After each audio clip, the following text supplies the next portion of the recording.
Consider the following statement, कुछ statements यहां पे अपन को दे रखे। पहला स्टेटमेंट क्या है, 3m³ + 2m² + 5m + n divide by m is not an integer, where m and n are integers then n is not divisible by. ठीक, तो चलिए सबसे पहले तो इसको अपन m से डिवाइड करने के लिए बोल रहा है, तो m से डिवाइड कर ही देते हैं। 3m³ m करोगे तो 3m² रह जाएगा, प्लस 2m² m करोगे तो 2m रह जाएगा, और 5m/m करोगे तो 5 रह जाएगा, और n/m ये ऐसे ही रह जाएगा। अब आपसे बोल रहा है कि भैया ये इंटीजर नहीं है, जबकि m और n इंटीजर है, तो क्या इससे ये समझाए जाए कि n not divisible bye m है? देखो ये जो टर्म है ये तो इंटीजर ही होगा, क्योंकि m जो है वो इंटीजर है। इंटीजर का स्क्वायर करने पे भी इंटीजर मिलता है, और इंटीजर को इंटीजर से मल्टीप्लाई करने पर भी इंटीजर ही मिलता है, और इंटीजर को इंटीजर में ऐड करने पर भी इंटीजर ही मिलता है। तो ये पूरा नंबर तो इंटीजर है।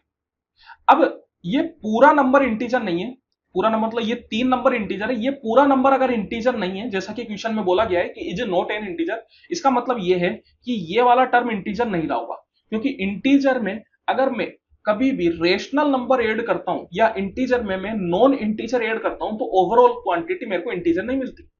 5 + ½ कभी भी इंटीजर नहीं होगा, 5 + 1/3 कभी भी इंटीजर नहीं होगा। तो मैं बोल सकता हूं कि ये जो नंबर है वो नॉन इंटीजर है, और ये नॉन इंटीजर है, इसका मतलब ये है कि जो n है वो m से पूरी तरीके से डिविजिबल नहीं है। जैसे कि 5/2 की अगर अपन बात करें तो ये नॉन इंटीजर है। ये नॉन इंटीजर क्यों है? क्योंकि जो 5 है वो 2 से पूरी तरीके से डिवाइड नहीं है, इसी वजह से ये नॉन इंटीजर है। अगर 4/2 की मैं बात करूं तो ये इंटीजर है। क्यों है ये इंटीजर? क्योंकि 4/2 जो होता है वो 2 के बराबर होता है, क्योंकि जो 4 है वो 2 से पूरी तरीके से डिवाइड होता है। तो नॉन इंटीजर इसीलिए होता है क्योंकि न्यूमरेटर जो है डिनोमिनेटर से पूरी तरीके से डिवाइड नहीं है।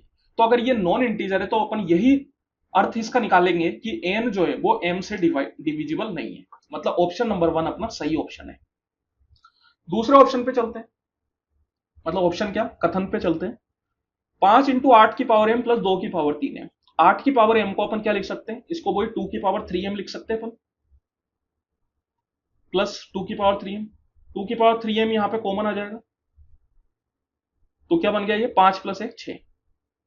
देखो 2 की पावर 3m × 6 अपन से बोल रहा है क्या ये 48 से डिवाइड होगा क्या, for all whole number same, सारे होल नंबर के लिए।